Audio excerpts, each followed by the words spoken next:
of these things that could be the reason why are the doors closed in my face. He said, first, al-ishtighal bin-ni'mah an shukriha. Being busy and occupied with the blessing than being busy and occupied of being grateful to the blessing. Being busy with the blessing and forgetting the blesser. Example, Allah subhanahu wa ta'ala blessed me with wealth. Wealth is one of the best of blessings. I am occupied with this ni'mah of wealth, and I am forgetting to thank the one who gave me this ni'mah, thanking him by using this ni'mah in his service. I'm so occupied with these blessings of wealth, with my home and my car and this and that, and I'm forgetting to use this ni'mah in his service so it can be multiplied. وَإِن شَكَرْتُمْ لَأَزِيدَنَّكُمْ. I am busy with the ni'mah of children, which is one of the greatest ni'mahs also. Allah blessed me with children. I'm busy, quote unquote, protecting their future by saving money for them and doing that for them and putting them in the best schools, which is, there's nothing wrong with it. But I am busy from teaching them their deen, teaching them Arabic, teaching them Quran, which is the gratitude for the ni'mah of children. So I'm busy with the ni'mah and I'm forgetting to thank the mun'im. My brothers and sisters, how can we be thankful? Being grateful, being shakur to any blessing, it involves three things. With the heart, being grateful with your heart. What does that mean? When we are grateful with our heart, that means I admit and confess and believe that every blessing that I have is from Allah Azza wa Jal.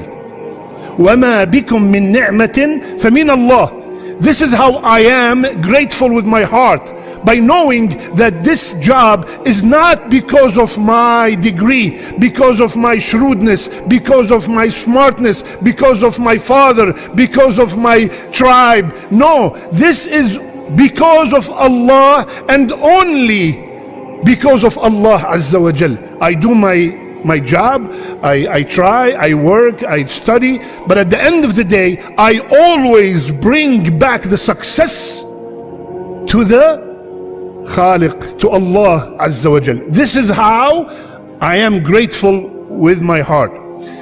Grateful with the tongue, it's obvious to constantly say Alhamdulillah. Rasulullah sallallahu alayhi wa sallam, he said, Alhamdulillah tamla il-mizan, fills the scale on the day of judgment. And a true and sincere Alhamdulillah. How many times you ask a brother that is going through some kind of difficulty, some kind of hardship, how you doing, brother? Alhamdulillah. What kind of Alhamdulillah is this? What kind of Alhamdulillah is this? Always Rasulullah ﷺ taught us, even in the toughest of situations, you say Alhamdulillah ala kulli hal. I'm so grateful to Allah Azza wa Jal for every state that I am in. I am poor, I'm grateful. I'm rich, I'm grateful. I'm healthy, I'm grateful. I'm sick, I'm very grateful. This is the thanking by the tongue. And the thanking by the limbs is to put these blessings that Allah gave you in His service. And do not use the ni'mas of Allah by disobeying Him with these blessings.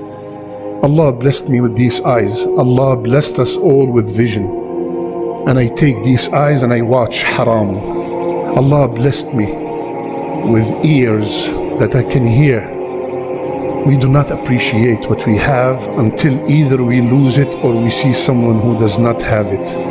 One time I met a brother who's deaf came to the masjid, and he said, Sheikh, my dream is to hear the recitation of the Imam. I only move when you move. He doesn't know Allahu Akbar, Sami'a. He sees us moving, he moves. Allahu Akbar. Using these blessings in the service of Allah. When do we wake up? When the sister without hijab wakes up, Ya Allah, when she had cancer and she loses all her hair, Ya Allah, save me from the cancer, I will wear the hijab. Ya Allah, save me from this being handicapped, and I will start coming to the masjid. Tab ya Habibi, why didn't you come while he was giving you all these blessings? This is what happened. When we lose something, then we wish that we have it in order to use it in the service of Allah Azza wa Jal. So the first door is being busy with the ni'mah and ignoring or neglecting being grateful for it. Second, acquiring a lot of knowledge without action. That's the second door. Acquiring a lot of knowledge, lessons, khutab, seminars, workshops, conferences, you name it, I'm there. Show me, Habibi. Put them into action. Nothing, just listening. We come to Jum'ah every Friday, every Jum'ah. What did we take from this? You see a person, oh, this degree, that PhD, Habibi, imagine someone went to 10, 11, 12 years to become a doctor, and then when he finished with distinction and flying colors, he went and put the degree on his room and went to sleep. Habibi, put it to action. Similarly, when it comes to the deen and I learn something, I have to put it into action. Put it into action. If I'm seeking knowledge just for the sake of seeking knowledge, just for the sake to be called the Shaykh, a Mufti, a Maulana, Rasulullah sallallahu alayhi wasallam, he said, if that is your main intention, welcome to Jahannam. Can you imagine? This guy's going to school, he's studying in Sharia, but his intention is just to, when he sits in a gathering, to show off. قال Rasulullah, and he starts narrating, and he doesn't apply, this is his main cause. So getting a lot of ilm without amal. Beg Allah, beautiful dua, Allahumma ja'alni min al-alimin al-amilin, the one who know and act upon it. May Allah make us all among them. Third, rushing to sin and delaying tawbah. And it's supposed to be the other way around. Every time I'm interested, I'm tempted to do a sin, I should be hesitant and think a million times before I do it. And when it comes to tawbah, because we are all sinners, I should be rushing to repent. I only come to Jumu'ah. I don't pray the 5 daily prayers. Major sin. I'm never gonna tell you don't stop coming to Jumu'ah. Come.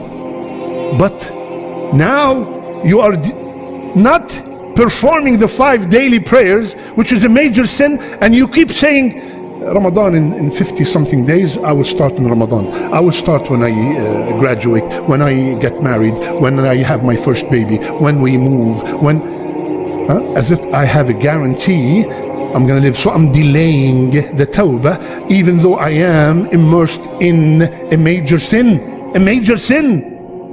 So we should, subhanallah, look at the beauty of tawbah.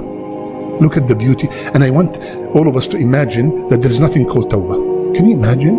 Yani, if I committed a sin, I'm done. Allahu Akbar. Allah. Can you imagine that tawbah is only in Mecca?